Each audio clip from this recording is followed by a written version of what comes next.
there's just so many things that I wish I could be more proficient with my time. Efficient?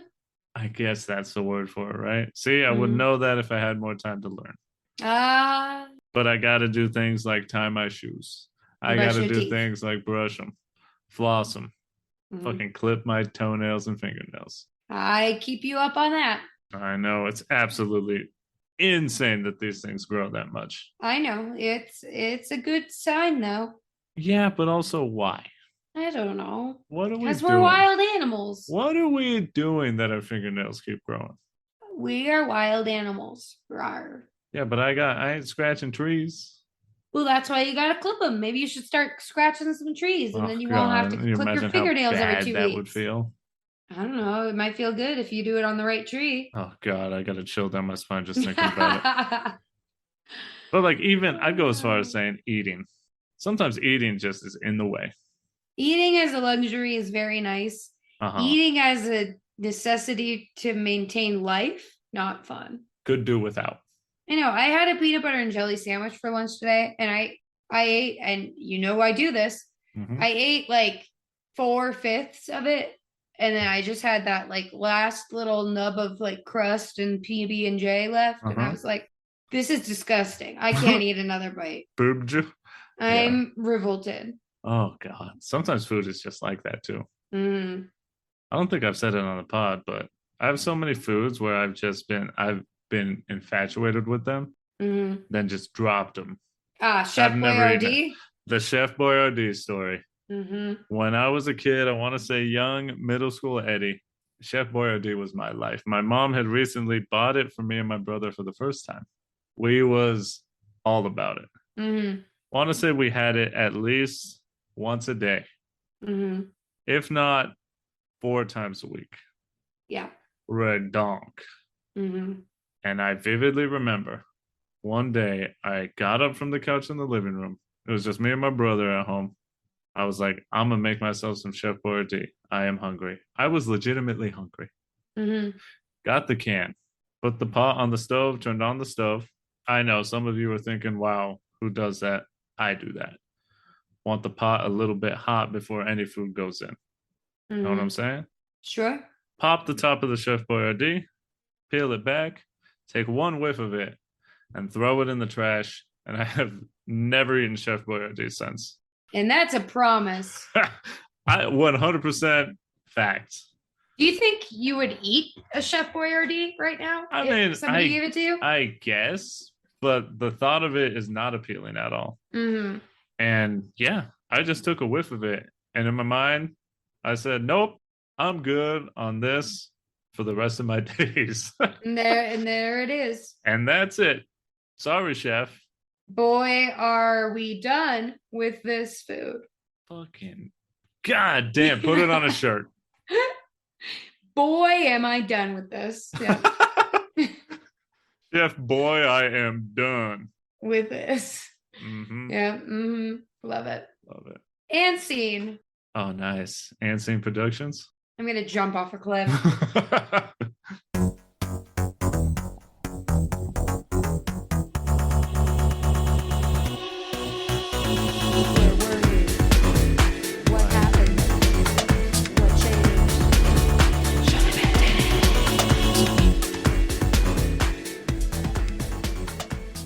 Abandon hope, all ye who listen to this episode. Welcome back to an absolutely delicious, eye-opening, but I guess also eye-closing, depending on how well you do with horror, episode of the Sho-Dependent podcast. The voice you're hearing right now belongs to a man named Eddie. And with him, as always, is his beautiful other half. Her name is Kayla. Hi. Hey, how you doing there? Oh, going. Going. I'm going. Yeah. How you feeling today? I'm tired. Yeah. Yeah, but I'm mean, excited to talk about this. So. The heat really be draining. Yeah, I am honestly like, what little remains of my soul is like sizzling bacon that you've burnt. Oh, it sucks and it's ass. Just It is It's really, awful. I mean, I know I'm getting old because as I tweeted the other day, I'd be making hella noises when I sit down. Oh yeah. I was like, I went to go get a hepatitis B vaccine. And when I Mhm. went to sit down in the waiting room, I was like, oh. And I was like, damn, this is not okay. Jeez. This is not good. Wow, you really don't have any self-control even in The public, other huh? day, I also made noise just standing up. I was like, ooh, and just went up, and I was like, God, I can't keep this up. You got to stop it, honey. You're going to embarrass yourself. But anyways, the point being here that the heat is really draining, and I'm definitely excited that spooky season is getting deeper and deeper into its official days. Because right Hmm. now I feel like we're kind of in the pre-season of the spooky season, Oh, yeah. you know? Pre. Oh, I'm gonna pre so hard. We really did pre hard because we like got like pumpkin spice lattes Oh, about 3 days in a row. it was, and we need another one. Honestly, should have gotten one before this, but Well, hey, mistakes were made. hey, maybe tomorrow. Either way, let's get onto the topic. Let's get into the spooky. We go from Coraline last episode into something that can be genuinely terrifying, Hmm. depending on how you look at it. Today, we are covering the 2014 found footage horror film that is entitled As Above, So Below. What a fucking film. To preface this, it must be said, Kayla and I both have matching black craft masks that Hmm. say the title of this film, the phrase "as above, so below," and more times than you would think, more times than I would think. Yeah, definitely. People have like stopped us and said, "Oh, I like your mask. Is it for the movie?" Hmm. Wow, I'm surprised so many people have watched this movie Yep. Wow. because this doesn't feel like a movie that a lot of people would watch slash really enjoy. Or remember, maybe. Yeah, you know what I'm saying? But hey, we're talking about it, so that must be some kind of indicator. It's definitely worthy. And dare I say, as I said at the end of the last episode, I think it's sort of having a resurgence. Yeah, Been seeing a lot more people talk about this film on like TikTok. Twilight. Yeah. We've got an as above, so below essence. Ooh. Another thing that is noteworthy, as you know, we do our deep dives into Wikipedia for our very bare bones research. Bare And I thought I knew bones. this information, and I guess I wasn't wrong because, with permission from the French authorities, the film, As Above, So Below, was shot in the actual real catacombs of Paris. There Um, was very little use of props. So think about that when you're watching the movie and seeing all these bones, as the actors had to use the environment around them. Production in the actual catacombs was very difficult for the cast, and especially the crew, as there was no electricity or cell phone service in the centuries old tunnels. So they had to just like battery pack and like all that stuff. oh, And for that one cast sucks. member in general, Ben Feldman, who plays George, you'll hear about Oh, him soon, hmm. he has fucking claustrophobia. So that was legit. So he had to actually take breaks during filming to be like, just to survive. Well, I mean, it was pretty obvious Yeah, I that mean, he was actually uncomfortable in the he, film. So, yeah, there's certain points where now knowing this, I was like, okay, he's definitely on the verge of freaking out. mm, I'll tell you this. Certainly could not do it if I was claustrophobic. they would have to pay me so much money if Yeah. I had a phobia and then literally like 90% of the film, I have to endure that phobia. Yeah. Mm-mm, nope. Boy, you better cut that check. I agree. I better be set for life because I'm going to be Oh, traumatized for life. poor George. That sucks. Poor Benjamin. Well, hey, we've hit you with more information right off the bat than we normally do. Why don't we get on into our meet cute? It's a meet cute baby. It's how we met this thing. So, my introduction to this film was relatively recent. It was For sure. within the past 6 years. Ooh, I okay. think it was like, I don't know, I want to say like 2018, maybe Nice. pretty recently. I watched this with Eddie because I don't like scary things. And by I don't like, I mean, I didn't like scary things. Only through my relationship with Eddie have I really gotten into horror and making it a more frequent thing that I watch and enjoy. Bang, bang, bang, bang, bang. Thanks, dear. You're welcome. Hey, you love it now. No, I am. I'm very grateful and I really enjoy it. I don't really remember the context that we watched it in. I think it was just on Netflix or something. I mean, if I remember correctly, I think it was just like, hey, here's this movie I really love that I don't think a lot of people like. Do you want to watch it? And then we did. And I was like, ooh, that was good. I liked it. Right. And then, yeah, that was pretty much it. But it seems like you have a much longer history with this movie than I do, Eddie. So why don't you tell the people your meet cute? Oof. People, y'all, anyone and everyone who listens to the Show-Dependent podcast, we've got a first here, I think, because man, oh man, As Above, So Below, I think is the first film in our whole history of the podcast that I have an absolute strong memory of watching it the first time in my life. Are you kidding me? I very We're vividly 32 episodes in, and this is the first one. I very vividly remember the drive up to the theater. I remember what we talked about before. I remember watching it, freaking out. Talk more about that later. But just, yeah, it was like opening weekend. So I definitely saw this 2014. Me and my good buds sort of getting into horror movies. You know, this is still early on. Obviously, Resident Evil 4 was 2005. That was my real big break into horror, quote unquote. As we all know. But since then, you know, I had seen like Paranormal Activity and it hit me a certain way. You know, did I freak out that night? Yes, but I was also, I was amping myself up. I was getting up there to being somewhat able to no sell most horror nowadays. I digress. We were amped up for it. One big thing about me that again I will talk about later is demons and all this afterlife, underworld hell stuff. It's definitely something that I was not really too willing to dive into back in the day. Still had, I guess, some of that being raised Catholic fear, I suppose. But anyways, me and my buds liked horror films. I wasn't the professional I was today, but I was excited. And here's the thing that I remember the most. On the way to the theater, for whatever reason, it's just kind of the man that he is. He always says shit like this. But one of my buddies, he's actually the older brother of one of my real good buds. You know the one. Yeah. Every single time we were like, oh, can't wait to watch this movie. As above, so below. He would always say, up the ass right after. And he just said it like every single time. It was like, hey, man, are we going to watch As Above, So Below, Up the Ass? And I thought it was fantastic. It has to have been at the time top 10 funniest things I've ever heard in my life.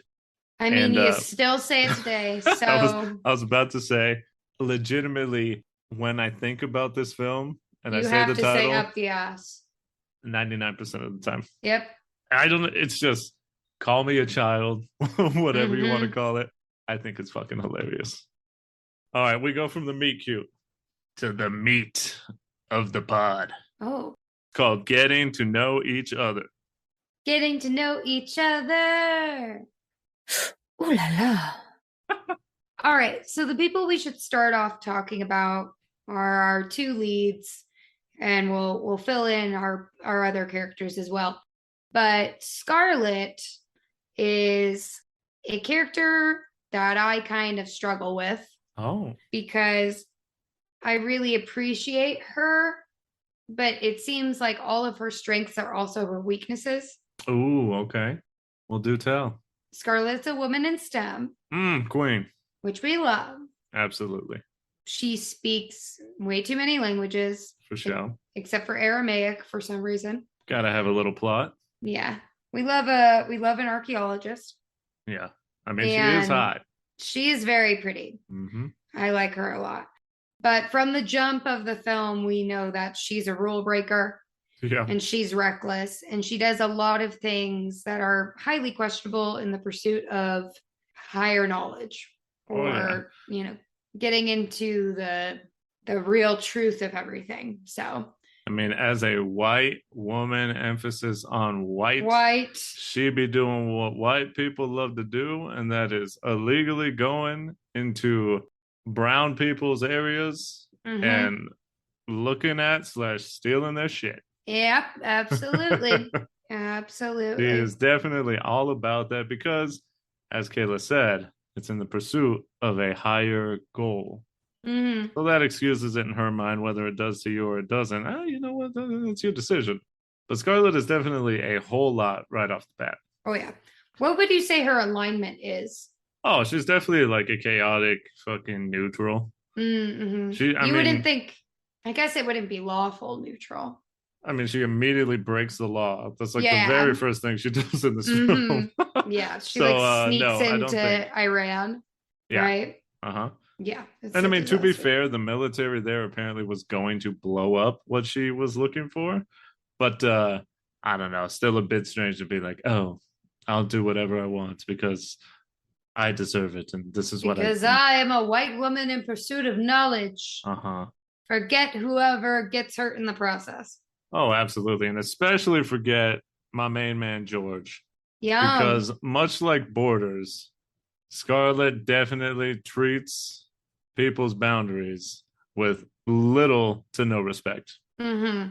And George pretty much has absolutely no choice in the matter for what happens in this Yeah. film because his choice is essentially the Twice song yes or yes. Your fucking Yeah. answer is you can either say yes or you could say yes. Mm-hmm. Because Scarlett ain't taking no for an answer. And she fucks this guy over. Yeah, In my she mind, really does not listen to him at all. And not only that, not only does he get screwed over in this instance, but apparently he got arrested in Turkey for her. yeah, he got screwed over in the past too. Yeah. So like when we first meet George, he's like, nah, nah, nah, nah, nah, nah. I don't want nothing to do with this. He tells the cameraman, hey, you don't want nothing to do with this lady. I spent like a week in fucking jail because of her. Mm-hmm. And I think it must be said that George and Scarlett, I guess, are like nerds. But they're Yes. like cool nerds. Really cool nerds. They're like badass. Sexy nerds. Girl. It kind of gives me the same energy as like the mummy. Oh, nice. You're right. It's very similar. It's God, everyone in that movie is hot. I know. And everybody, well, our two main leads in this movie, at least. The majority of people in this film are Yeah, hot. I think they're pretty good looking. Look like that. You're Pretty drooling good. right now. Sorry. They're pretty good looking. Uh-huh. Poor George. He is just the definition of a bottom. He just gets stepped on this entire movie. You definitely get the sense that he really likes Scarlett, Oh yeah. And how do you not? And she seems to like him back. There's a very funny scene during it where, hold on, let me take a step back and say, George, why is he so cool? This guy fucking breaks into old places and fixes them. Mm-hmm. So he when we are introduced to him in the film, he's fixing a super old clock that he claims when he fixes it and we hear it gong for the first time. He says this is the first time that they've heard this bell ring in over 200 years, something like that. I'm like, dog, there ain't no damn way. Yeah. I mean, good for him. Yeah, and then they end up breaking into a museum because George flirts with the right, and it's a very funny lady. part because it's the classic.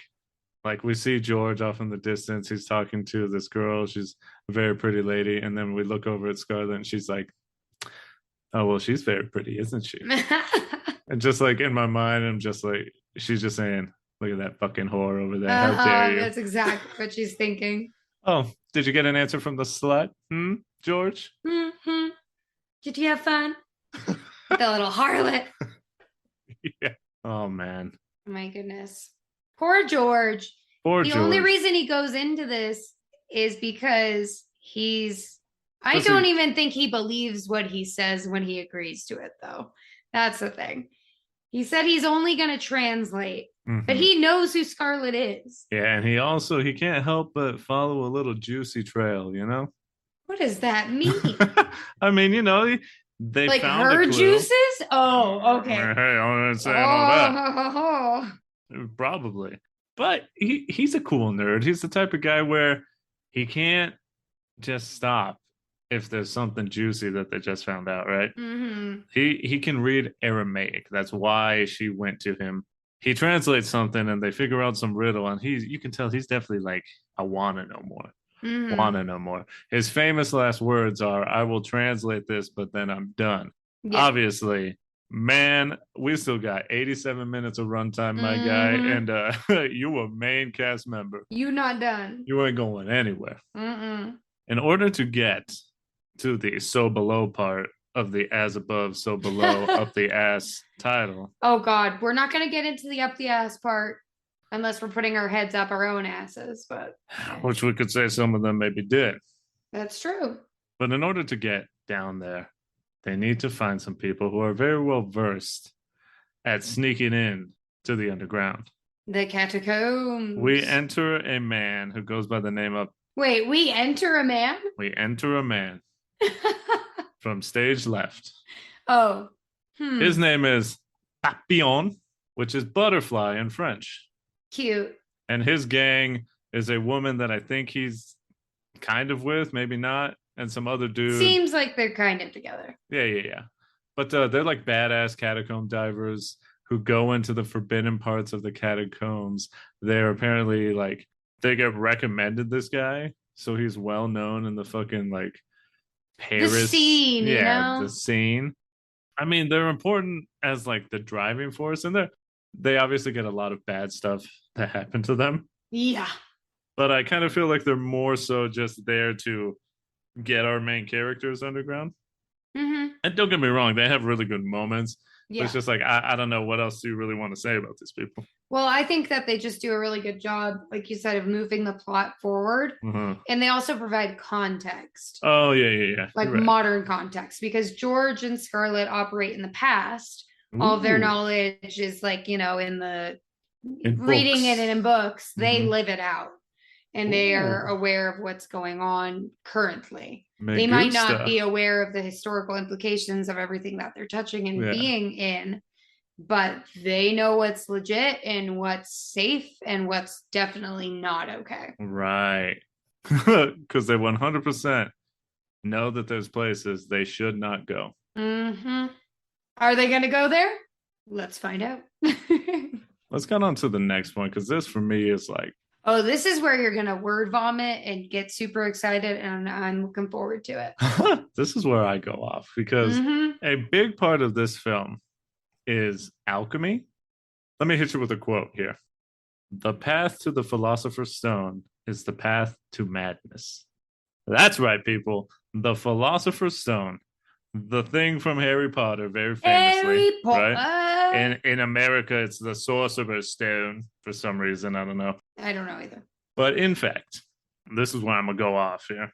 Get in there, dear. In alchemy, the Philosopher's Stone was an actual, real, tangible goal, and is the ultimate goal of alchemy. It was called the magnum opus. You've heard the term before.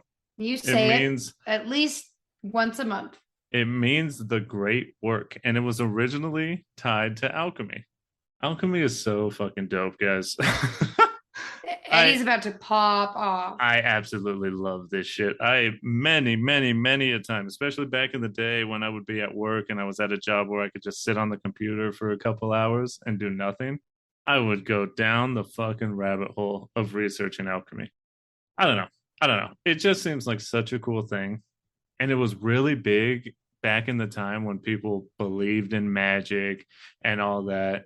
Like, at its core, I want you to picture alchemy is just dudes, and there were some famous women who did it, trying to turn base metals into noble metals. Essentially, gold was always the goal. Mm-hmm. And I mean, this is associated with the Ouroboros symbol, which is like the serpent eating its tail, which I also fucking love. That's symbolism in alchemy. Yeah, and then they also wanted to create the elixir of life, which goes along with the Philosopher's Stone, which grants immortal life and can heal the sick. Like, just fucking imagine it. I want you to sit there, close your eyes, and imagine the time that they were in. They legitimately thought that shit like this was possible. Mm-hmm. Like, there were people who they were an alchemist, and they sat in their room or in their hut and went and gathered fucking like lead and all these different chemicals and tried to mix them together to make gold. And people would, because obviously it's in the old world, people would just lie and believe it, but people would be like, yeah, the guy up the road fucking did it. And they believed that you could do this. Yeah. I just think it's so cool and such a perfect glimpse into what people believed back then. because obviously nowadays we look back at them and we're like, look at these fucking dunces, look at these idiots who thought that they wasted their life trying to turn fucking copper into gold, right? Mm-hmm. But they fully believed it was possible. Oh yeah. They have fucking steps. There's like full on processes to making the Philosopher's Stone. Let me get even more into the weeds right now. Love it. I would, if we weren't lost before, we're definitely there now. There's 4 fucking steps to get to the Philosopher's Stone. The first step is the negrito, or the blackening. Mm-hmm. And then albedo, which is the whitening. Then we have citrinitis, which is the yellowing. Yeah, and finally, the 4th step is rubido, which is the reddening. Because gold and the stone itself were associated with the red color back then. And I mean, I could go fucking on and on. Like, I legitimately, like, I wish in my heart of hearts, in my fucking like old world brain, or my current brain, just totally. Yeah, they're not very different. Fucking, but just like totally rejecting the modern world and all the bullshit that we have to do. That's all like human constructs and like have to work fucking 5 days a week and look at how much the market sucks and all that. I just fucking wish I could go be an old world alchemist and just do my silly little fucking tasks all day, and in my heart of hearts think that I'm gonna make a stone that will make me live forever. Like, just the picture of these people toiling away, I fucking wish it were me. I wish it were me. So I'm hearing you're a nerd. That's what. Wouldn't it be so sick? It would be fun. I'd just be your assistant. I'd bring you like snacks throughout the day. Be like, so did you do it, honey? And you'd be like, I'm getting there. Not yet. Oh yeah, we got some black right here though. So what's the first step? Never gonna get there. What was that? Nothing. I said your hair looks good. Thank you. Good luck. Hey, when I figure this out, we're gonna live forever. Dies the next day. Who, you From or the me? Freaking plague. Me, God. Probably. No, but then I can bring you back. I can't, actually. That's not a power of the stone. It's not how it works. How do you feel about alchemy? I think it's really cool. You are definitely way more into it than I am. Sure. I don't know. I get it from this like magical sense. Like, I'm definitely into witchcraft more than you are. Like, But then why aren't you into alchemy more? Well, because it's sciencey, and I'm like, oh, okay. See, it's essentially a spell. Yeah, I know. But the thing is like yours is like rooted in chemistry. Mine is less rooted in that. It's more of like feelings associated with different herbs and like cinnamon and cloves and baby's breath. No, I use rose petals. Hair of a werewolf, fang of a vampire. Now I feel offended. Oh, okay. I'm just kidding. No, but it's like, I feel like witchcraft and like what I like practicing or like learning more about like tarot and, basic potions, simmery pots, things like that. Yeah. It's a lot of like rooted into the emotion of the things that are involved in it. Sure. Whereas opposed to alchemy, it seems like more of a science. Yeah, I mean, it kind of is. There's so much more that I could talk about. There's so many more terms. Yeah, I mean, I guess it is that, right? It's kind of the sort of being able to take actual tangible things and use science to make them new things, I guess, would be. But it also, I don't know, it's just rooted so much in the mystical. For sure. And there's a lot of overlap, I'm sure. Which is obviously the science parts, but the part that I love the most about it is the mystical. It's just, like I've said twice already, the idea that you could achieve this. And just the words that they use, like calling it the magnum opus, to me is just so fucking sick. And all the alchemical symbols, like when you see people who have all these like triangles and all this stuff, these fucking runes on their body, a lot of that is from alchemy. Like the sign for air, water, fire, all that stuff. It has all these things. I just think it looks dope. And it's in the logo of this movie. Yeah, and just... we get to see a lot of it throughout the film, which is really cool. Yeah, and just I like the idea of it because not only the mystical parts, but like the philosophy behind it is essentially a making yourself better. You know, Hmm. it's like the goal is to make yourself immortal, essentially, not just in the physical, but I'm going to like, repeat, the path to the Philosopher's Stone is a path to madness. And we can see that right here, people. yeah, I mean, I guess, Losing its but mind. it's just so good. It's so good. Hmm. We'll talk about the phrase later because the phrase "as above, so below" is definitely tied to alchemy. Yeah. I could talk about this all day. And we need to move on. Um, Well, let's move on from this fucking mystical idea yes. into a real life Very horror. real place. Yeah, that you could go to today. Uh-huh. If you lived in France, you definitely could. The catacombs Yeah. are probably one of the most iconic, Mm-hmm. I guess, real life horror things you can think of. Yeah, I think that's fair. They're extremely famous. They're in Paris. Why don't you describe what is this? What are the catacombs? So it's the catacombs are essentially centuries Mm-hmm. of bodies For sure. that were compiled in mass graves strategically in Absolutely. order to save space. Yep. Yeah, it goes against a lot of Western ideals about like the sanctity of the body and like Mm-hmm. proper burial rites because the catacombs kind of became a building Yeah. underground made out of human bones. Right. It was essentially it started off as like a pit where they would just Yep. throw dead people in. But it And smelled so bad. so they realized, I mean, we got all these bones. What if we just made like a sick ass building out of this shit? Yeah, they're basically underground caves. Uh-huh. So they're caves lined with fucking skulls of ancient humans and all their bones. And you could just, there's places where there's just bones just in a pile, just hanging out.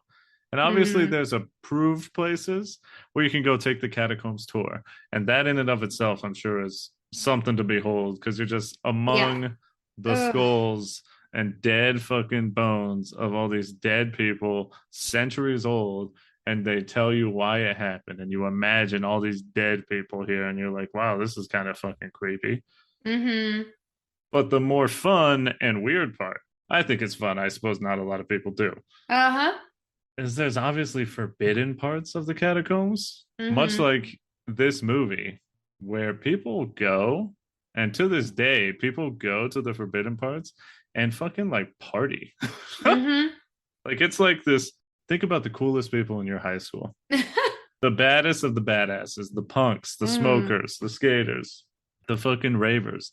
They're all down in the catacombs, fucking tossing human bones around, drinking out Mm-hmm. of the fucking skulls when they're taking That's shots. that's too much. And not only that, people steal the bones all the time. That's so not cool. Can you imagine?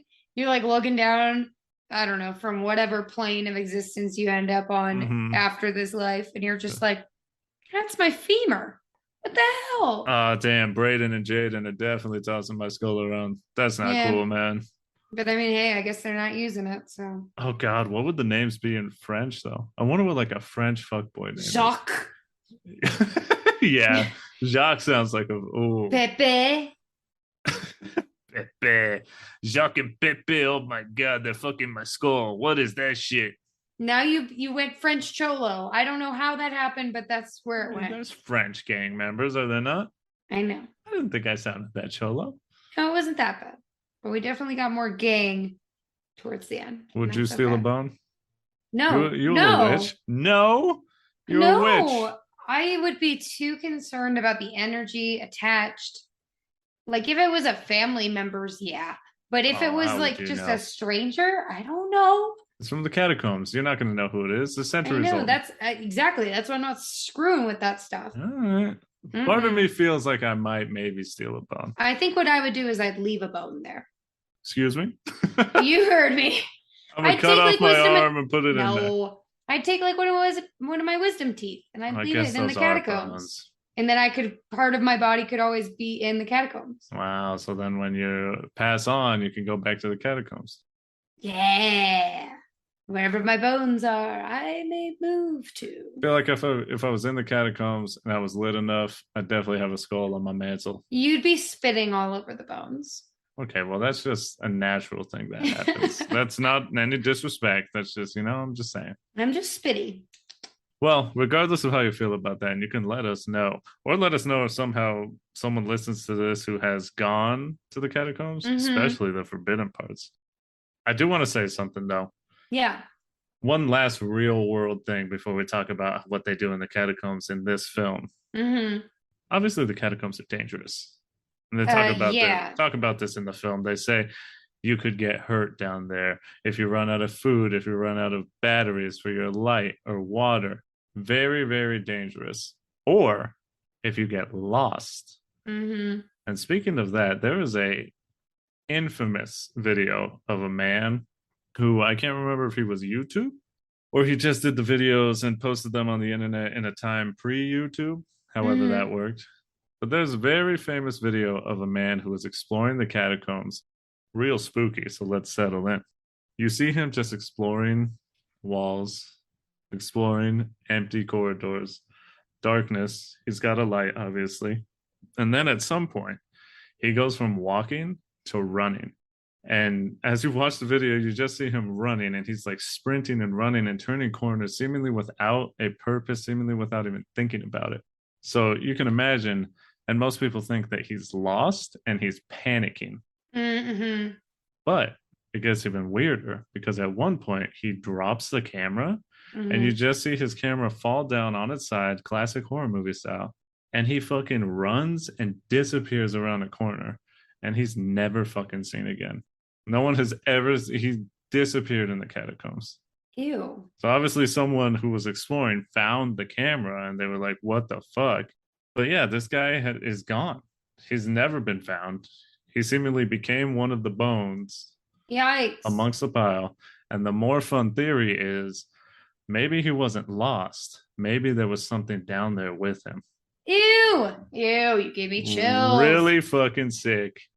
I loved it. You watch the video and you're like, God damn, there's something wrong under there. Let's get into how wrong it can go. Let's see what can happen and as above, so below. Up the ass. Absolutely. When they finally go into the catacombs, which George gets fucked over. Poor George. You remember the jump scare? Yes. Yeah, they're outside the secret entrance and they're like, hey, let's go. And George saying, nah, I ain't going.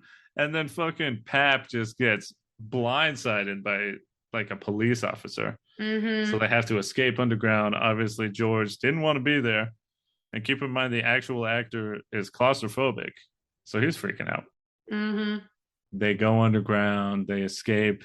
They're kind of forced deeper into the catacombs because what they're trying to do is they're trying to get to a hidden passage. Yes. That is where Scarlet is convinced of this sorcerer's stone. Philosopher's Stone. Philosopher's Stone. There you go. I was trying to Americanize it, you know? No. We don't do that here. She's trying to get to the Philosopher's Stone through the secret passage. But they end up like throwing smoke bombs behind them. They get pushed deeper in. George, gets dragged along the way.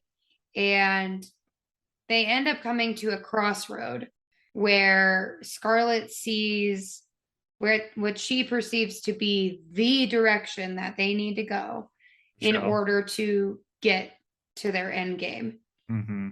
But Pap, the leader of like the underground catacomb gang, is like, we're not going there. Absolutely not. It's sealed for a reason.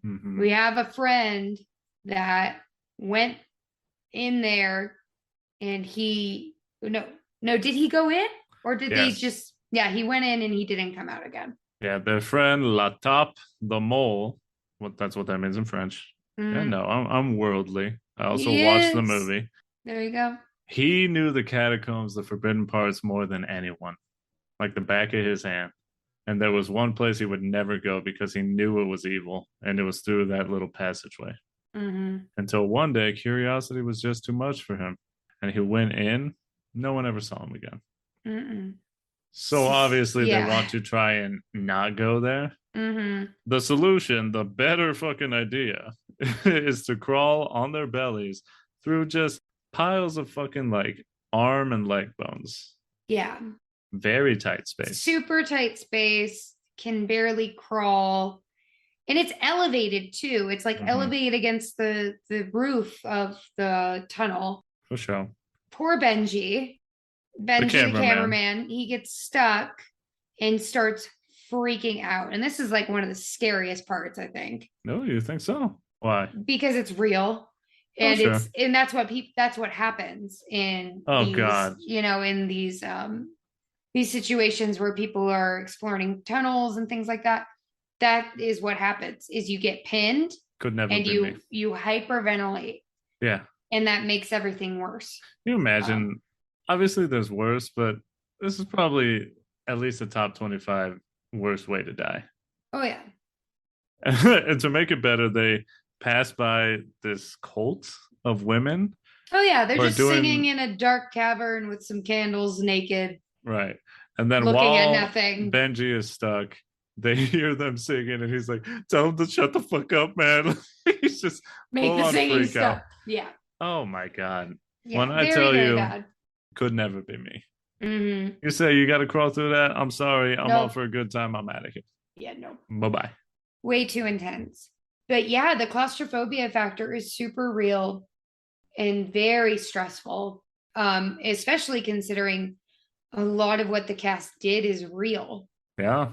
Which is really scary and definitely something they'd have to pay me a lot of money to do. For sure. Claustrophobia is a huge part of this film. Yeah, I can only imagine watching it as someone who is claustrophobic. There's got to be a lot of just that real terror that goes through you. And maybe people who are claustrophobic can't really watch this film. I don't know. I'm not claustrophobic. I don't like small spaces, but I'm not like deathly afraid of them. Yeah. Here's the thing, though. After they crawl through this path, where do they come? The same fucking room, essentially. Yeah. And at this point, Pap is like, no. This ain't right. This is fucked up. I can't believe this. We're screwed. There are no turns. We didn't turn at all. We just went straight. This is impossible. There's no way we could end up in the same spot. Yeah, look at the map. This isn't here. This is not supposed to be here. And then the group like gets pissed off at him. He's like, I swear, like, I'm not trying to screw you guys over. Like, this is not It's like the classic, like, because his buddy did that thing where he like, and then they're like, whoa, what is it? Gotcha. Asses, fucking losers, got your ass. And then it's really not funny 5 minutes later. No. We'll talk about the scares in a minute. Yeah. One thing that I love about this film is that it is essentially horror National Treasure. Yeah. It does the thing that National Treasure does where all of the clues, all of the things that they interact with are all real life things. Because as fantastical as it sounds, like I was saying with alchemy, all this stuff existed at a time, right?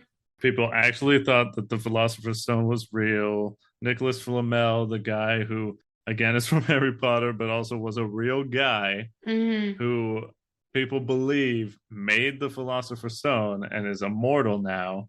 They have to find his grave and go underground, and they need to follow all these clues that are written in all different kinds of languages in order to get there. It's just like all these real world artifacts. There's booby traps and like they have to light a headstone on fire in a museum to get a clue. Much like Nicolas Cage did with the lemon juice on the back of the Declaration of Independence. I'm gonna kidnap the President of the United States of America. God, I love Nick Cage. Let's fucking go. Let's do it. I tell you, I get amped up. But it's just an aspect of this film that is really cool that I think most people agree with is when someone's just good at solving puzzles and riddles. Yeah. They do I like that it's teamwork. Yeah. They work off of each other's knowledge and it's really cool because there is that like questioning. Specifically, I'm thinking about the Pharaoh's puzzle. With the Pharaoh's puzzle, with the cave-in potential of having to choose the right stone to pull. from the wall. Yeah. And it's like, oh my God, they're going to die if they screw this up. And it's fun because they pull in real life things again, because they're like, okay, well, these are supposed to stand for the planets in the solar system, but like, was this done before Copernicus or after? Because it was before, like, the sun counted as a planet, but the moon didn't, or the earth didn't, and this and that, and all these. I don't know. I see it and I'm like, this is fucking awesome, because they're thinking things. Oh yeah, they and using they their need the noodles. knowledge. Yeah. Love it. Oh, so not only do they solve all these puzzles and they're very knowledgeable, but then keep in mind, young Eddie's already in there, and current Eddie's definitely in there. But then they take it one step further, and to me, make it even cooler, because then they bring in more of the mystical, the fantastical, and Dante's Inferno. Hell yeah. Comes into play. Yeah. Because through all their impossible space, and they find the fucking guy Latop, who's been gone and should be dead. Yeah, and he's really creepy looking. He's acting all weird. He's a weird Frenchman. Is it George? He pulls Pap to the side and he's like, "What's wrong with him?" And he says, "No. He's different now. There's something wrong with him." And he says, "Should we be following him?" And Pap looks at him and says, "I don't know." So you're just like, okay, man, but you're supposed to know this guy. Yeah. They eventually, through all their twists and turns, and we'll talk about the scares in a minute, they come to a little passageway very low on the ground where you essentially have to crawl through. Otherwise, you can't get past it. And written atop of this crawl space is the phrase, "Abandon all hope, ye who enter here," which is the famous engraving that is supposed to be written atop the fucking passageway to hell. Love it. Definitely somewhere I want to go. Well, I tell you, young Eddie was like, dog, ain't no way. I was in the movie theater like, oh my, they're about to show me some demons and I don't know how I'm going to do it. You know, I was like bracing myself in the theater like, God damn, am I about to get out of here? And do I have to leave the first movie of my life right now? Right. I've never done that. Me either. I've never walked out of a movie. I've never even walked out of a movie when it sucks ass. I almost did it with what's it called? Wolf of Wall Street. Oh yeah. Because like the first 2 minutes of that movie, I'm just like, what is why am I watching this? Yeah. It's wild that people do that. I mean, I guess walk out of movie theaters or snort cocaine out of people's butts. I mean, both pretty fucking weird. I was talking about movie theaters though. Valid. Just I guess at the end of the day, I'm just like, well, I paid for it. I may as well see it through. And if it's an ass movie, I can complain about it later and say that I watched the whole thing. And I've never been so scared that I had to leave. So that's also good. Here you go. Yeah, the hell stuff definitely brings in a different level. So Scarlett brings up the point after they read George actually reads it because I think it's in Aramaic. Probably. He reads it and then Scarlett's, she references, I believe it's the Bible. It's either the Bible or Dante's Inferno. But and they will be made to crawl on their bellies into the kingdom of darkness. Yeah. Which is really, that makes me really want to go. Line goes fucking hard. Oh, it's metal. Right? Super sick. Very scary if real. Yeah. Very metal if not. But really intense. No, just so creepy. Yeah, and then they end up going. Yeah. I mean, they have no other choice. Just get worse, as you can imagine, because not only are they trapped, they have to keep going. Yeah. They cannot backtrack. Right. And it's like the obviously prior to this moment in the film, shit's not going great. No, not at all. But they're kind of like, I don't know what's happening. Ooh, I'm scared. But I just saw a dead guy that hasn't decayed in like 700 years. Yeah, but it's not really evil, quote unquote. Yeah, it's just weird. But once you essentially enter hell, you'd imagine shit's gonna get evil. Yeah. And this is the point where it definitely gets real. Well, yeah. Oh, yeah. More intense, that's for sure. It's real, man. It's real. Oh, this is a horror movie. Let's talk about some scares. Let's do it. Right off the bat, I have to say it again, claustrophobia throughout the film. The whole thing, pretty They're much. crawling tight spaces. They have to swim underwater in some tight Ugh. spaces, holes, all the works. Mm-hmm. Kudos to fucking Benjamin Feldman I for would doing this. I would have had to ask for double, if not triple, the amount they were offering me. Right? The more that I think about it, it's wild that he was able to do this. Mm, I wonder if there's like an interview where he talks about it because I'd love to see. me too. The impossible space thing, there's a lot of like psychological stuff that happens in this movie. Mm-hmm. And this is like kind of where it starts. Yeah. Besides George's character, or Ben, him Yeah. just not wanting to go underground in the first place. Mm-hmm. But the impossible space thing, that just like losing your mind together as a group, Mm-hmm. that's very unnerving. Not being able to like figure out your footing or where you're Where at. you're gonna go. Like there's a moment in the film where they enter a room through a hole, and then obviously as a sound cue, you hear like a and then you hear pop like no, no, and you turn around and the hole's fucking gone. It's like filled in. So there's just so many moments where they're just like you're stuck. Yeah, it's a labyrinth. Yeah. And not only that, but it's like a living labyrinth that's like actively fucking with you. Yeah. And making it so you can't go back. And it's made out of bones. Yeah. We talked about going into hell, which is in and of itself really, really bad. Mm-hmm. I think one of the best moments of the film, because it's subtle. Yeah. And I want to say it's creepy versus scary, is once they enter the evil path that Pap did not want to go through. Mm-hmm. For one, they see one of his tags because he also loves the graffiti. I mean, the guy's fucking sick as hell. How could you get more badass? Right? Let's make him a tagger. They see his tag inside, and everyone's like, wow, you had us going there. You've never been here, huh? And he's like, no. He's freaking out. Mm-hmm. No, I've never, like, that wasn't me. If anyone did this, it wasn't me because I've never been here.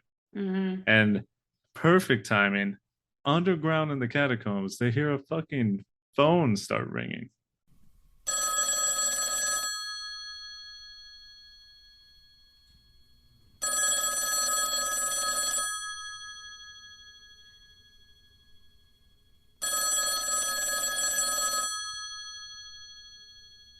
Nope. And in the theaters, if you're not expecting it, it's definitely like it can send chills down your spine because you're like, what the fuck is that?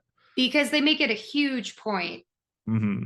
Phones don't work down here. Mm-hmm. You're not getting any signal. And they're like, are there still phone lines in here? And they're like, no, they pulled them out a long time ago. Right. There's no way this phone call should be happening right now. And it's just ringing and echoing through the fucking empty hallways. Well, and how discombobulating it is to like hear a sound in a series of tunnels. Yeah. And try to like echolocate. It's just discombobulating. It doesn't belong, but it's like a familiar sound, but in the wrong context, it's very eerie. Yeah. Familiar sounds in the wrong place are really fucking scary. Mm-hmm. It's like the classic idea of you're walking alone in the woods at night and you hear a baby crying. It's like, well, why is this here right now? Why is there a baby in the woods crying? This should not be here. Or children's laughter. Right. Another classic, yeah. The classics. Before they find the phone, they also run into an old piano, which is, again... weird. How the hell do you get a piano underground? And George tells a little story. Yeah. It's like, oh, I had a piano like this when I was a kid in my house, and we'd always want to play, I forget what song they play. Yeah. Oh, My Bonnie. There you go. They'd want to play My Bonnie, but the A4 key was fucked up. And then he starts to play, and on cue, as soon as he hits that A4 key, it doink, doink, doink, doink, doesn't play. Yeah. And ew. Right. Just yuck. What is happening? And George is losing his shit. What is going on? Dog, I'm thinking the same thing, man. Get out of there. You gotta go. You gotta go. After this, Scarlett picks up the phone. Why? Right. and just hears a voice say, "Why won't you talk to me?" Ugh, very creepy. We already talked about Latop. He's still alive. He does some pretty Latop. fucked up things. Yeah, he brutally murders one of the party members, slams her head into the ground repeatedly. And this is when we're in hell, pretty Yeah, much. we're in hell. And yeah, because he is full on demon. Right. And I just remembered that once they enter hell, everything's sort of like inverted. Yes. Right? Because they enter hell and they come out into the room that they were just in. Again, impossible space, but it's like mirrored. Yeah, it's the as above, so below effect. And in this area, the Templar who was perfectly preserved is now skull and bones, and Latop is now actively evil and fucking murders one of them. They super cool effect. The soundless tunnel. Oh my gosh, so discombobulating and gross, and just like sound is one of the ways like I think everybody who watches film and is, they can hear. It's like the most like lizard brain thing you can do. Yeah. Is screw with somebody's ability to gain information around them. Right. So as soon as they go deaf in that tunnel, it's just like, this sucks. Right. I can't hear. And it goes from them muffled and deaf to what I think they alluded to, the like ringing of the trumpets of heaven, that's supposed to play during Judgment Day. Because they hear like a really loud horn and it fucks them up. To go from silent to that horn is a lot.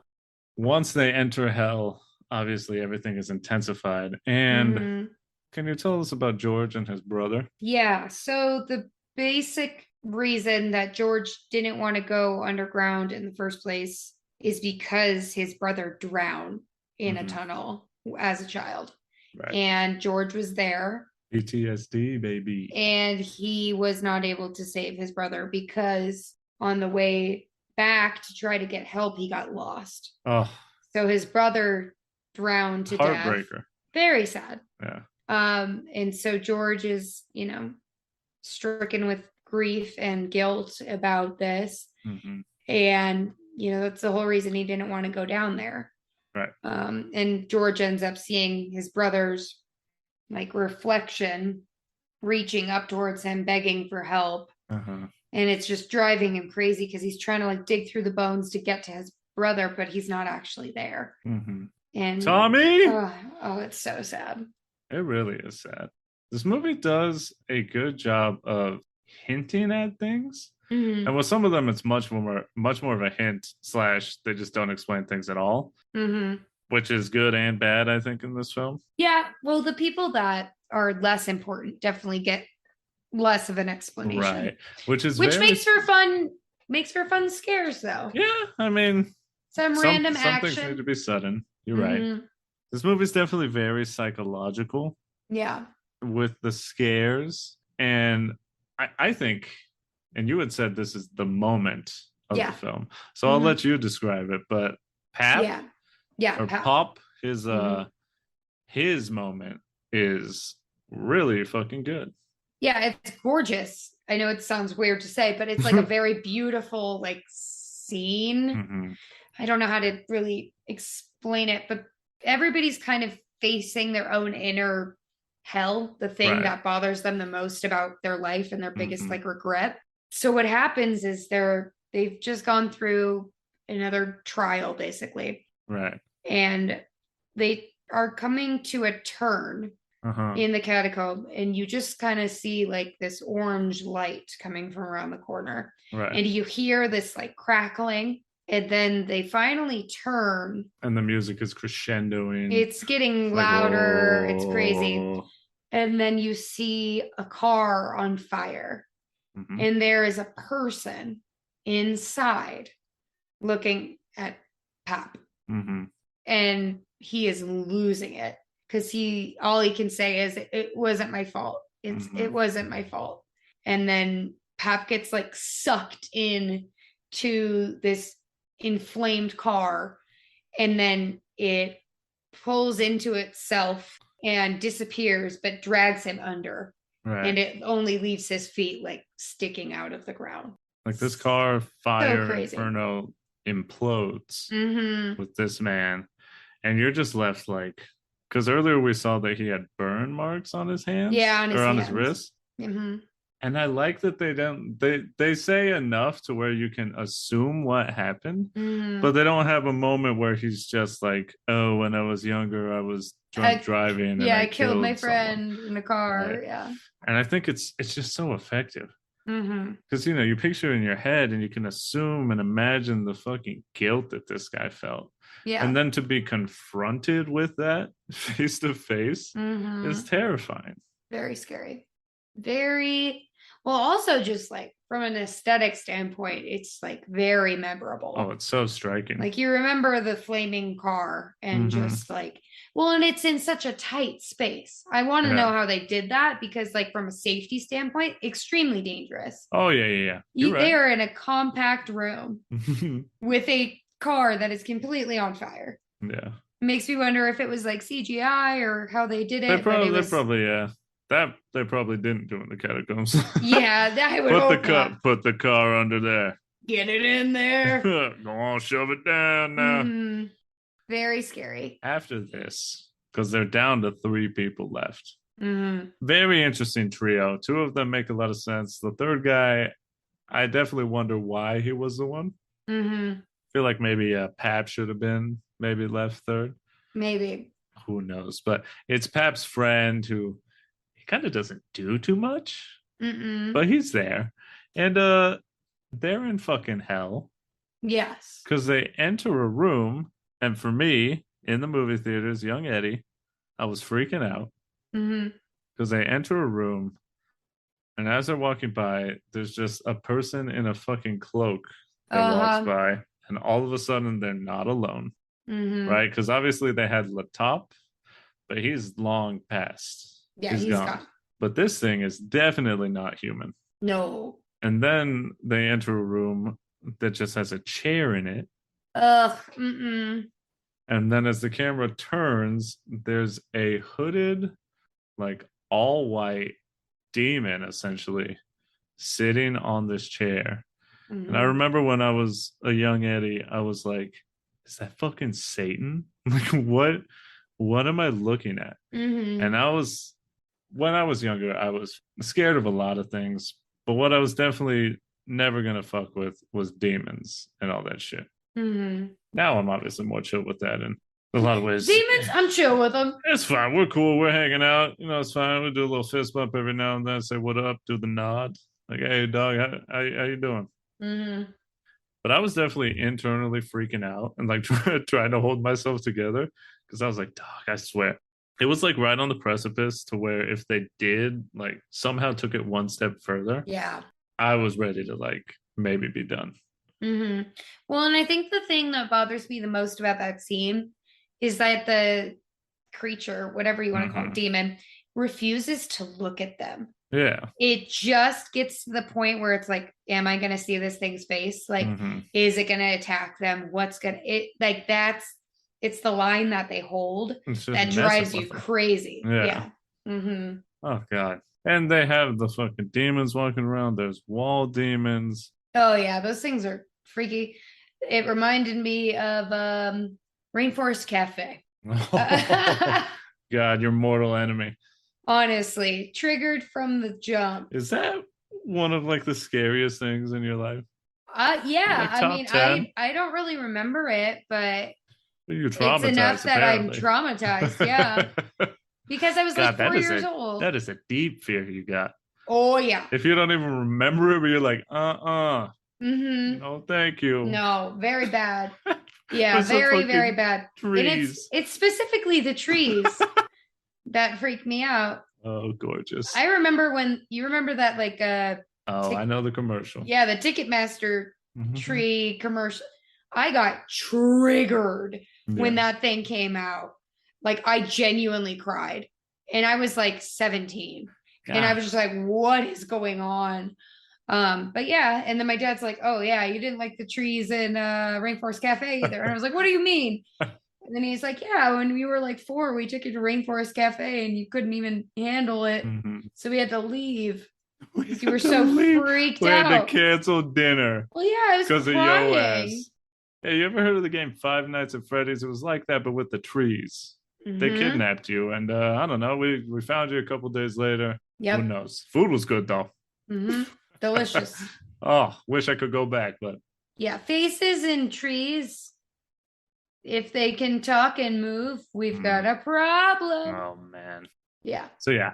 And then when Scarlet does her final run, which we'll talk about in a second, Mm-hmm. she falls into a pool of blood, and I think that was just done mostly for to make her look hot because she's covered in Honestly, blood. very effective. Right. I mean, I think we kind of already know for you. I mean, I don't know, maybe not. You just mostly talked about trees, but which moment do you think was the scariest? At what point would you be out? The beginning. Um, When Scarlet shows up, I would leave. as soon as she's like, let's go underground, I'd be like, let's not. Mm-hmm. How about we just go get coffee instead? Credits roll. I don't know what's the scariest point for me. It may be the climbing aspect, or I really didn't like the idea of when they're in the treasure room. Oh yeah. Getting into the treasure room, they had to swim Oh underwater yeah. in a tunnel. I can't do that don't shit. like the idea of that because you don't know how long the tunnel is. You don't know how Exactly. long you have to hold your breath. You don't know where you're going. You can't see. You're I- trapped. I legitimately think about that every time in like a video game when I have to do that. We'll say a Tomb Raider because you definitely do that in that game. Yeah. Every single time I have to swim underwater from one point to another point, in my head, I'm like, dog, people sometimes have to do this in real life. Yeah, no. And I can't imagine just swimming and running out of breath and being like, there's no exit. I'm dead. Yeah, and I mean Just- to them it seems like a generally Sure. short path. But it's still insane. Yeah, you're going in completely blind. Uh-huh. And any of the water stuff, super just like it's just so dangerous. Oh, and you know it's stanky. Oh yeah, absolutely. That water be stagnant as hell. Yeah, nothing fresh going down there in a long time. Yeah. I definitely think I would. Funny enough, in terms of the scariest part, I want to say it would be like the phone call. I think that would be, again, the creepiest thing. I think. Because I just imagine it or imagine sounds in the darkness. As I believe I've said on the pod, I'm really bad about overthinking things. And paranoia plays a big part in my life. So I think just hearing that phone call underground in the darkness would fuck with me real hard. Yeah. Even though it's not necessarily this, I don't know. I think IRL that would be very, very creepy. At what point am I out? As soon as I gotta crawl through those bones, I'm done. Yeah, it's really rough. Like that is so scary. Yeah. I don't do well with that kind of stuff. I don't do stuff. any of that stuff. I ain't exploring caves. I ain't doing none of that. I honestly probably wouldn't even crawl into the first hole. That's too small of a space. I'm 6'3". I don't need this, man. Like, I just maybe run off and like the police officer can chase me, you know, and then bought the group some time. I mean, right? I got stuck in a child's play structure for like 3 seconds at our local children's museum, and that was enough for me. That's it. I'm good. I was like, I'm gonna die here. Oh, never mind. Yeah. Oh, I got it. My hip was just stuck. I'm fine. Yeah. Very scary. If I'm critiquing, which we definitely got to do with the things that we enjoy, right? Yeah. I always found myself wishing there was some more psychological stuff. You know, maybe show us more of the other people who just kind of hella died. Like Benji got a jump scare with a woman, but we don't really know why. I mean, we figure it out. What is it? It's because he had an illegitimate child. No, that's not Benji. Benji was the cameraman. I know.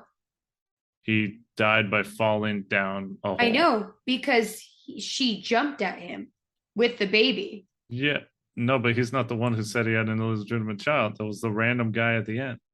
Oh, really? Yes. Benji was long dead by this point. So we don't really even know what. So we have no clue Benji why that was there. He apparently just had to die. Poor Benji. Suxi, which I assume is like Susie, but in French. Yeah. He gets hella murdered by Latop, which, I mean, maybe the point there was that they were just like good friends or something. I don't really know. Because they abandoned him and never went looking for him. But like, I wish they would have done more with that because the piano and the dead brother and like Scarlett's whole thing with her father, I think are very effective. Obviously, Mm-hmm. Pap's fire car, super good. Mm-hmm. I don't know. I just feel like it could have been scarier. Yeah, absolutely. Right. Yeah, that would definitely require a lot more setup, though. Oh, sure. Sure. Choices were made. We got some good moments, We but it did. definitely makes you want more. This would be a really good graphic novel. Oh, yeah, it'd be sick. Mm. Or, if someone reboots it or something, uh, do a little miniseries Mm-hmm. of like some short tales, an anthology of people that get lost in the catacombs and their mind is melted Mm-hmm. before they disappear forever. Yep. Could be fun. Sounds scary. The only way out is down. Mm-hmm.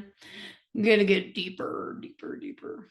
Like most horror films, a lot of what this movie is actually about is grief Uh-huh. and facing your fears, Right. whether real or not. It's like fucking therapy. Yeah, it is therapy. It's really intensive, extreme therapy. You're not talking about it, you're doing it, baby. You're gonna live this.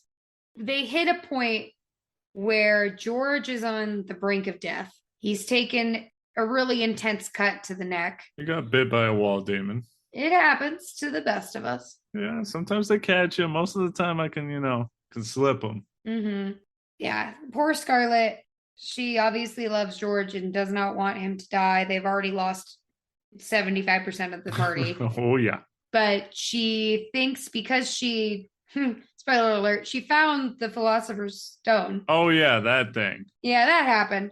She thinks that she's able to heal George again, but then she realizes because the world is mirrored, the stone actually needs to be rectified and returned to its place in order for the powers to continue. For her to find the real stone. Correct. Which is what? I think what happened, which it was that whole phrase like vitriol that was an acronym that we didn't remember what it was. I believe their logic behind it was the original stone that they found was a fake stone, even though it seemed to have the same powers, but it was like a decoy stone. So she had to return that one in order to, because she wanted it so much, it like corrupted it. So she had to essentially get rid of the thing she wanted so much in order to earn the actual stone. Interesting. Yeah, so she says, I must rectify. She essentially has to make everything right. And man, oh man, Scarlett goes on a fucking speed run. We love her. What a queen. She fucking takes off running. And immediately, like, fucking stiff arms the hell out of a demon. Oh, yeah. Does a great job. Guy is just standing there, turns around, like, huh? Fucking head flying off his head. Gone. See you never, guy. I mean, she was like a black belt in Krav Maga, right? Or whatever the hell it's called. So it's definitely an interesting choice, though, because we essentially see her do everything they did in the movie, but like in 2 minutes. She like runs and like hella climbs things and goes back under the water, goes back to the trophy room, puts the stone back, like fucking apologizes. She says the phrase "as above, so below." She gets the real stone and like shit starts rumbling because now hell is like collapsing in on itself because she has the power. She runs all the way back. While she runs back, she's again confronted with this vision of a man hanging. And because she's rectifying, she's making everything right. She apologizes to the dead man, who turns out to be her father. She says, I'm so sorry I didn't answer the phone that night. If I had known you were in so much pain, I would have answered, would have been there for you. So we see that the phone call and everything was her guilt. Yeah. Like you said, this is therapy. This is them confronting their demons and their guilt. IRL. Oh, yeah. With blood. Very, very good. They end up having...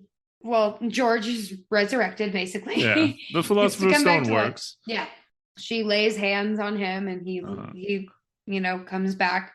She's and then paladin. they keep going and they finally find what they believe is the final jump. and they literally have to take a leap of faith down another tube. And the funny thing is, I was thinking about this today because I was re-listening to our Coraline episode. I was like, how funny that we did 2 episodes back to back that like revolve around wells. Yeah, you're right. And going into the depths. Yeah, we certainly did not plan that, but it's a nice little theme of confronting and just going deeper and deeper. I do want to say, right before they do this jump, Scarlett looks at George and other guy and asks them, what are you most guilty about? What do you need to fix? What do you need to confront? George says that he feels so guilty about leaving his brother because the whole time that he was lost and while his brother was dying, his brother believed that he was going to come back to save him. So that really obviously hurts this guy. Yeah. And then the other guy just says like, oh, I have a kid and I say that it's not mine. Okay. Just out of nowhere. That felt just kind of random. Right, because we literally never see anything about this. No, he's a very surface level character. Right. It's like that could have been Pap. He could have said like, oh, I'm sorry. I didn't make it better. I killed my best friend, something like that. And then, Kayla, as you said, this is the ultimate confrontation of like how they heal. Because they have to essentially give up and put all their faith into this leap. After confessing their problems. It's like the final sign of, I'm going to make it better. Yeah, it's like the act of, it's not only making it better and rectification, but it's also the act of like self-forgiveness. Yeah. It's they're finally letting go of the things that they don't have control over. Right. It's not Scarlett's fault that her dad killed himself. It's not George's fault that his brother died. It's not that guy's, I mean, it is that guy's fault. It is that guy's fault. That's what I'm saying. It's like, yeah, it just kind of seems so random and doesn't really connect. Because it's like, what is it? It is his fault that he's denying that it's his son, because he says that he knows it's his son. Yeah. If he like said, I don't even know how you would fix that. I think I have a son out there, but I haven't tried to find them. Something like that, I guess. Yeah. But anyway, it's their like active kind of like self-forgiveness and admittance. Yeah. Like they finally have to like say out loud the things that they regret and the things that scare them. And then together they jump.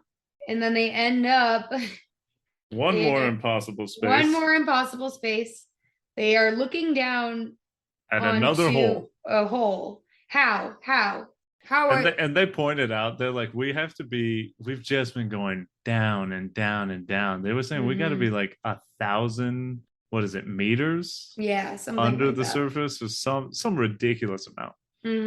But they see this like circular metal object on the ground, and they're like, it's a door. We gotta find a way to pull it open and get out of here.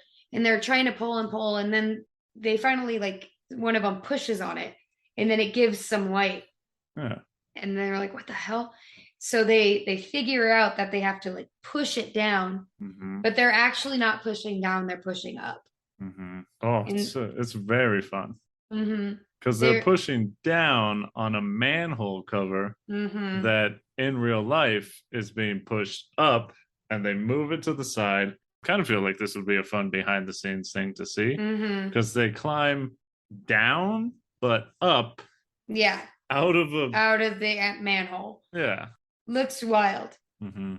Super awkward to film. I'm sure that was really challenging. But yeah, they end up back on the surface of Paris, and they're just in a straight, and then they close the freaking manhole, aka the exit of hell. Yeah, it's like, oh, is this just this manhole that goes straight to hell? Perfect. Yeah, and then they just bad there for a reason, and then they just walk away. Yeah, third guy like gives them a hug, and then seemingly wanders the streets for the next 6 hours to 7 days to the rest of his life. Because how do you move on from that? Right. That's what I think at the end of movies like this, when it's just like, how do you live a normal life after this point? Yeah, what do you do?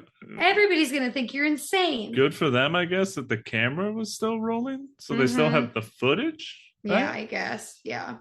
Which, Pretty wow, good for crazy. those cameras. Whatever brand that is, very Mm-hmm. nice. They can survive even in hell. Yeah. It's a good Pretty brand. wild. Oh Yeah. yeah. That They film, made they made high those quality. cameras too good. They need to tone Mm-hmm. that down so people will buy more stuff. Yeah. Oh my goodness. Yeah. But our heroes make it out alive and they have achieved their goal Mm-hmm. and forgiven themselves and What's the they can move implication of the on. end, though? Um, Because Scarlet seemingly still yeah. has the actual Philosopher's Stone. Yeah. Because we never see her throw it or put it away. She heals George and then they escape. Yeah, we never really see what happens. So I guess she has immortal powers Yeah. now. Like, I don't know what the implications She's are. going to live forever. Is Yeah. she going to share it? She probably would. Mm-hmm. You would think so. Yeah, I mean, final quote is of the prefix to all of this is Benji interviewing Scarlet before they go on to this adventure together, Mm-hmm. which is, what do you want, Scarlet? Basically, why do you do this? Yeah. And she basically just says, I just want the truth. And so if that's the truth, that there is a hell, Mm-hmm. you can live through it and come out on the other side. I Mm-hmm. guess that's a message of hope. Yeah. Very true. Wow, look at you. There you go. I want to talk about the name of the film, Yes. As Above, So Below, and what that means. Because Mm-hmm. it's something that when I saw this film, I thought it was really cool. I thought it was an awesome saying at a base level. I just like the way it sounded. Mm-hmm. But then when I delved into its history and what it meant, what people have traditionally taken it to mean, I think it's fucking awesome. Mm-hmm. And I think it's a great way to live your life. And I try to use this in my life more and more these days. Yeah. It's definitely like a good mantra. Mm-hmm. It's a good thing to say in the mirror before you're taking on a tough day. Mm-hmm. It kind of just speaks to the power of the self In the mind. and the mind and your ability to control the world around you. Because As Above, So Below is widely, and funny enough, you know Madame Blavatsky? Yes, that piece of shit bitch flyer. Yeah, I love Uh-huh. her. She was a huge proponent of this, like this saying and this way of life. Anyways, most people believe it to mean that the macro affects the micro and vice versa. So, like, as above, like all of the outside forces in your life affect your inside self, but also, so below, your inside self affects your world around you, which I think is pretty awesome. Yeah. Because the way I take it is like, if I believe that I'm strong enough to get through this, then you will be. Right? It's just kind of like your outlook on life and what you bring into yourself and what energy you bring to yourself and around you. I will probably get it tattooed on me at some point because I fucking love it. And it connects to alchemy, which I love. It's sick. I really like it. Well, and on a literal sense too, from a scientific standpoint, we see the same patterns of the universe existing in the macro and the micro. Yeah. Like cellular patterns of a plant structure You're are right. similar to that of a galaxy. So it's really cool how it's true. Yeah. And it can be true within yourself as well. Look So at if you believe yourself to be a happy and capable individual, you will actively create that. Right. Almost like a self-fulfilling prophecy. Right. If you're miserable at your job, you're putting yourself in an environment that is maybe making you feel that way, but you could also maybe have the strength to make that less of a miserable place if you choose that path. Right. I love stuff that has to do with self-empowerment and self-belief. Oh yeah. Look at you talking about science, breaking it down. See, you were neglecting science earlier with the alchemy, and now you're right back into it. We've gotten to know As Above, So Below. But it's time to see how we feel about it today. That's right. It's time to DTR. Define the relationship. I would really easily say this is one of my top 10 horror films. Easily. Oh, I top think 10. that it's very, how do I want to say, not palpable. That's wrong. It's very easy to digest for somebody who has never really been exposed to a lot of horror. It's not grotesque. Right. There's not a lot of gross out factor. It's very psychological, which could be way too intense for some people. However, I think that having the background that I do with like English literature and being able to like analyze things and break it down, it makes it a really enjoyable film because there's rewatch value. Yeah. The emotions seem very genuine and human.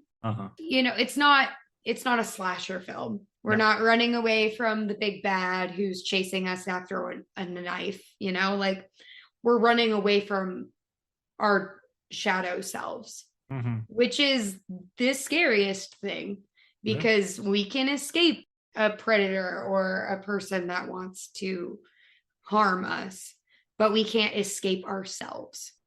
So taking away the power from the darkness is very inspirational, and it's also a very beautiful and sad film. Yeah. Much like The Babadook, which we didn't talk about, but a film that is also worth your time if you have not seen it. It deals a lot with grief and how it can affect our inner selves and our outer selves. And as somebody who has experienced very little grief, luckily in my life, this film is definitely a comfort movie, I would say. And it's weird to say that, but there is something comforting about watching people go through extremely challenging and scary things, but for the most part being able to come out on the other side stronger. Right. Which is why we like a lot of different stories and films. Oh, sure. It's cathartic. It's very cathartic. And it's nice to be able to see, there's something comforting about being able to see your worst fears come to life in a way, because you actually get to confront it. Yeah. So I really love this movie. My relationship is very strong with it. I really do think that this movie is worth your time if you have not seen it. If you are easily scared or claustrophobic, maybe don't. Give it a try. But if you can handle it, I think it's definitely worth your time, especially if you listen to this podcast before watching it. You know what you're getting into for the most part. Oh, look at that. We're helping people. There you go. We're your little trigger warning. I really, really love this movie. I think it's well acted. It's well produced. The quality is there. Yeah, it's easily on my watch list every year because it just does a good job of making you feel what it wants you to feel.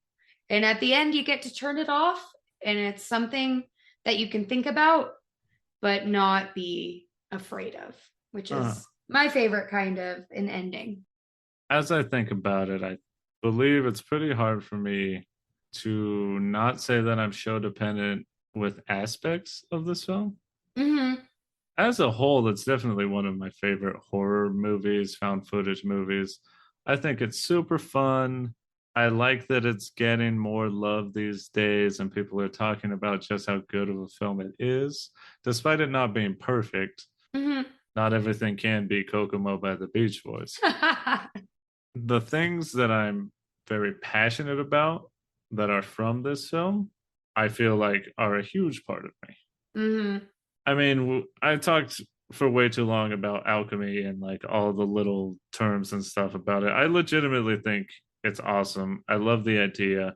I've long said I'm gonna get alchemical symbols and like as above, so below and stuff. Like so many things that I guess come from this film or are connected to this film. I would love to get them tattooed on my body. On the funnier level, as I mentioned before, I legitimately cannot say as above, so below without at least thinking up the ass right after. So gotta be show dependent in that aspect, because that is like textbook definition of show dependency, is when something, your brain cannot not make the connection. It's just part of my life, right? I am dependent on this because that, and I still find it funny. Oh, it is funny. Not something you can say out loud everywhere, but definitely something you can think very loudly. But I think it every time. As you said, the themes, the confrontation of your guilt, of your past, of making it better, of rectifying. It's definitely something that I truly believe and have held on to in my life, is that I have the power to make things better for myself, which I think directly relates to the phrase as above, so below, right? It's the micro, it's my belief in myself and my belief in my situation that I can make my world around me better if I just try my best to do so. So at the end of the day, I gotta say, Sho-Dependent. Love this film. It has influenced me in many ways, even some ways that I think are deeper than the film even shows. But you take what you can from anything that you watch, and even if it's just a little thing, or even if the film wasn't necessarily supposed to show that, art can be interpreted in many different ways. And this film has affected my life in more ways than I thought of. There you go.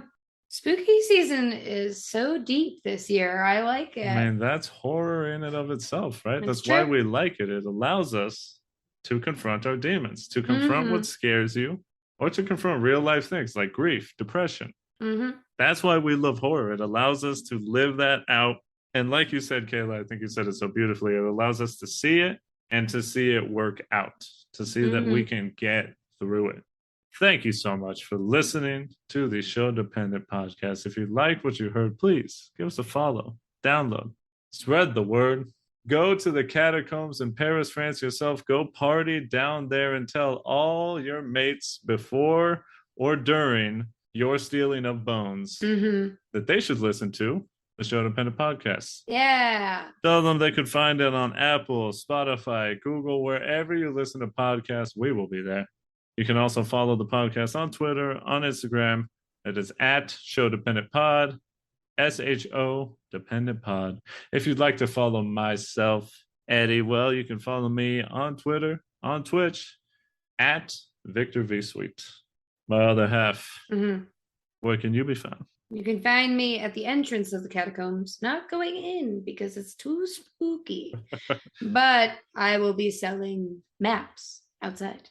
$20 a piece. $20. Yep. You heard me. Inflation, man. There you go. It's tough. I gotta make this money somehow. You can also find me on Twitter at DJ Vivitch.